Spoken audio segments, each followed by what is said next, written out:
Hey, what's up? So, welcome to another installment of Fast Lead Therapy. This is kind of the car stuff that I'm into and doing. I'm in the middle of swapping a Ford 88 into my 83 Volvo 242. One of the things that I really struggled to find information on was doing a parking brake cable swap. So, it's a 5-speed car. Obviously, I want some way to put it in some kind of park without leaving it in gear. So the first things you're going to do is, hopefully when you picked up your 88 rear end, is you grabbed the parking brake cables. What we're going to do is we're going to take and we're going to whack the cable off of the Ford housing, and we're going to cut off this end right here. So you got two ends on this. There's a little one, there's a big one. What you want to do is keep this big one and take a punch or something and drive out the plastic core that's inside this end. We don't need that. So once you got that going, you're going to take your Volvo parking brake cable and we're going to cut the eyelet right here off at the end of it. And so we don't need that end. And then after that, we're going to pull the plastic mount off. And then we'll start working on the whole adapting part. So first thing, let's get that end off.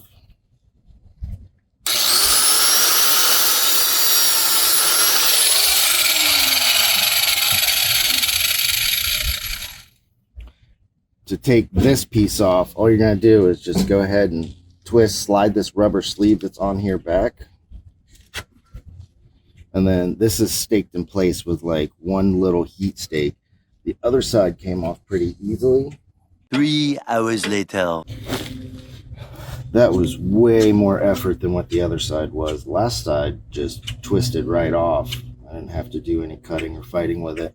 It's not my best work. I'm not happy about it, but it'll work.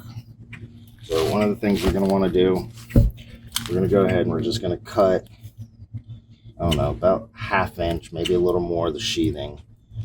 I've kind of got it jacked up halfway up the cable now, but whatever. Give the sheathing a cut. When you go to put the Ford Explorer end on here, it's not going to slide over the rubber. Score it around, give it a quick cut. This cable is not in the greatest of condition. So when I did the driver's side, this piece right here, the retainer inside the brake bracket, just slid right over the end of the cable. This one looks like it's a little tight. Let's see if I can't twist it down some. So if it's too tight, which this one slipped down and was fine, when I'm done, I'm going to actually take this sleeve and just slide it right back over top of that just to protect it and keep it from getting a bunch of moisture inside of it. One of the things I did was I uncrossed the parking brake cables. So from the factory, the Volvo parking brake cables, the one that comes out of the passenger side of the transmission tunnel goes over to the driver's side brake drum or disc. And the one that's on the driver's side runs over the passenger side, just to give myself a little bit more room on the cables. I went ahead and uncrossed them. That way I could get them routed just a little bit smoother. So once you get your end slipped on, give it a twist, make sure you bottom it out. I'm kind of bummed about that. So ultimately what our goal is going to be is we want to be able to pass the cable through that bracket and come right here. And then I'm not sure how well you can see it from that direction.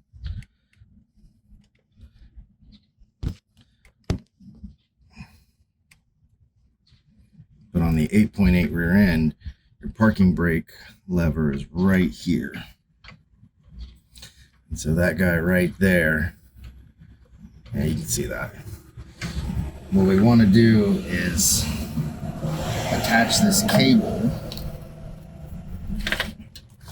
in a way that we're on that arm, so that when you pull the cable tight, it's going to pull that arm in this direction. the way that I found to do it was going to be with some Dorman cable stops. I'll share that with you here.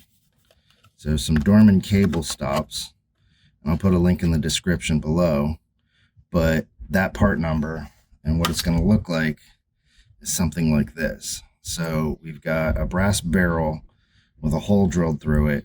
It's tapped and a set screw. So when we pass that through our low car EC81FC parking cable adapter, that's going to be that guy right there. This will go into that slot. We're going to pass the cable up through that hole, and then we're going to lock it all down with that set screw. Once you do that, then your parking brake cable stop is going to hook over top of the forward parking brake arm. I looked at 100 different ways to do it. The way that I liked the least was probably looping the cable over and using a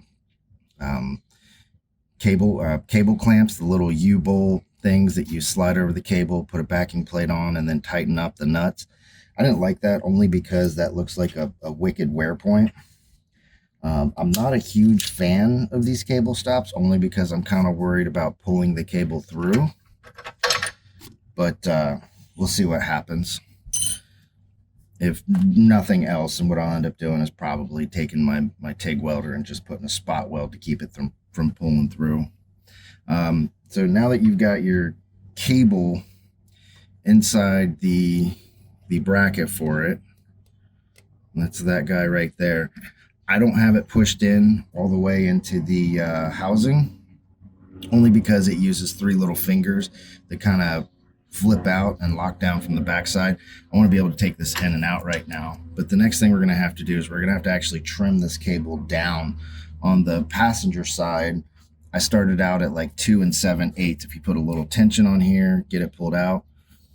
I had about 2 7/8 sticking out from the end of the hold down right here to where I cut it. And then that gave me some room to slide it in. I had about 1/8 of an inch to play with. So remember, you can always cut it long and then trim it down shorter, but you can't trim it short and cut it longer. So about 2 7/8 or about 7.5 centimeters. Mark it. And then what I like to do is I actually take a pair of vice grips, and these are just what I grabbed first, and I'll clamp it down right around that mark, a little bit tighter. You don't want to clamp it too much. You don't want to flatten the cable that's inside of here, because if you do that, you're going to make it hard to shove the cable through the cable stop.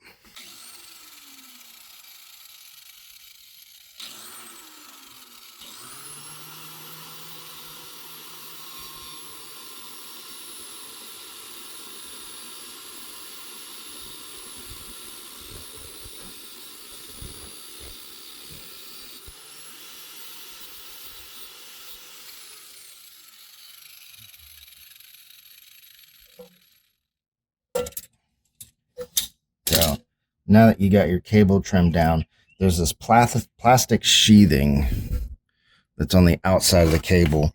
You're going to have to strip off. I think I stripped, I don't know, about 1 inch or so. But if you take your knife and run it down the length of that sheath, being a 40-year-old car, that sheath is pretty dry and brittle. You can just take it and peel it off like so. So I couldn't figure out a better way to get this slid in there separately of the bracket.